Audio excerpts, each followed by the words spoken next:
ഉച്ചയൂണിന് പറ്റിയൊരു മോദക്കറിയായാലോ? അതും മുളകിട്ട് വെച്ചത്. ഞാനിവിടെ 1 കിലോ മോദ എടുത്തിട്ടുണ്ട്. 5 വെളുത്തുള്ളി, 4 ചെറിയ ഉള്ളി, 1 ടേബിൾ സ്പൂൺ ഇഞ്ചി, 4 പച്ചമുളകും ആവശ്യത്തിന് കറിവേപ്പിലയും. ഞാനിവിടെ കുടംപുളി ചൂടുവെള്ളത്തിലിട്ട് വെച്ചിട്ടുണ്ട്. മൺചട്ടി അടുപ്പത്ത് വെച്ച് ചൂടായി വരുമ്പോൾ 2 ടേബിൾ സ്പൂൺ വെളിച്ചെണ്ണ ഒഴിച്ചു കൊടുക്കാം. അതിലേക്ക് 1 ടീസ്പൂൺ കടുക് ഇട്ടൊന്ന് പൊട്ടിച്ചെടുക്കാം. കടുക് ഒന്ന് പൊട്ടി വരുമ്പോൾ 1/4 ടീസ്പൂൺ ഉലുവ കൂടി ചേർക്കാം. ഇനി ഇതിലേക്ക് മുറിച്ചു വെച്ച ചെറിയുള്ളി ചേർത്ത് നന്നായി വഴറ്റിയെടുക്കാം. ചെറിയുള്ളിയുടെ കളർ ഒന്ന് മാറി വരുന്ന സമയത്ത് ഇതിലേക്ക് ഇഞ്ചിയും വെളുത്തുള്ളിയും ചേർത്ത് നന്നായി വഴറ്റിയെടുക്കുക. ഇനി അല്പം കറിവേപ്പില കൂടി ചേർക്കാം. നീളത്തിൽ മുറിച്ച പച്ചമുളക് കൂടി ചേർത്ത് നന്നായി വഴറ്റിയെടുക്കാം.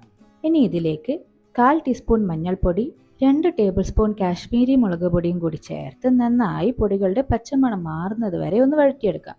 അല്പം ഉപ്പ് കൂടി ചേർത്ത് വഴറ്റിയെടുക്കാം. പച്ചമണം നന്നായി മാറി വന്നാൽ ഇതിലേക്ക് കുതിർത്ത് വെച്ച കുടംപുളി കൂടി ചേർത്ത് തിള വരുന്നത് വരെ ഒന്ന് അടച്ചു വെച്ച് വേവിച്ചെടുക്കാം.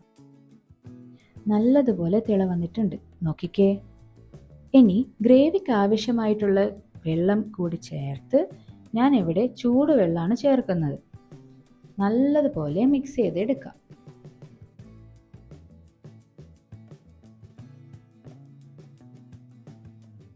ഇനി ഇതൊന്ന് അടച്ചു വെച്ച് വേവിച്ചെടുക്കാം.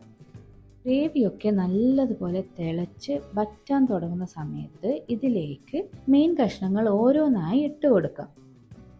ഞാനിവിടെ മോദയാണ് ഉപയോഗിച്ചിട്ടുള്ളത്.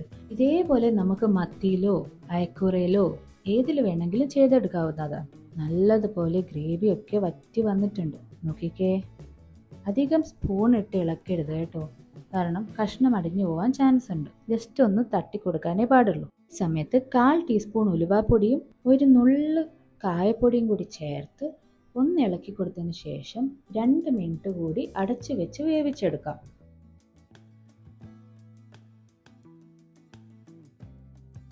ഗ്രേവിയൊക്കെ നന്നായി വറ്റി വന്നിട്ടുണ്ട്, കൂടാതെ കഷ്ണങ്ങളൊക്കെ നല്ലപോലെ വെന്തിട്ടുണ്ട്.